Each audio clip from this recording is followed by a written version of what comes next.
Tell me a little bit about yourself. Magandang araw po, sir. Hawak niyo na po ang aking resume, kaya sigurado po ako na alam niyo na ang aking pangalan. Patungkol po sa aking credentials, ako po ay nag-aral sa isang paaralan na kung saan ang pinakamababang grado ng estudyante ay 95. Hindi po ako natututo sa aking mga pagkakamali. Ang mga pagkakamali po ang siyang natututo sa akin. Sa katunayan nga po, kapag nakakakuha ko ng grammatical error, nag-a-update po ang dictionary.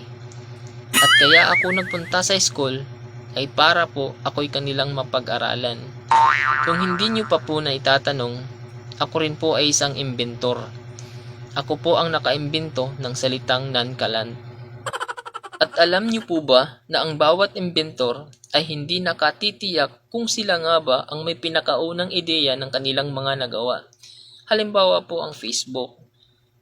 Noong unang ginawa po ito ni Zuckerberg, meron na po siyang natanggap na friend request galing sa akin. Hindi totoo yan. Patungkol naman po sa mga katangian ko, kaya ko pong tamaan ang 2 bato gamit lamang ang isang ibon.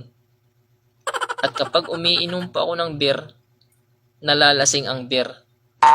Kaya ayaw ko rin pong mag-smoke kasi ayaw kong magkakanser ang sigarilyo.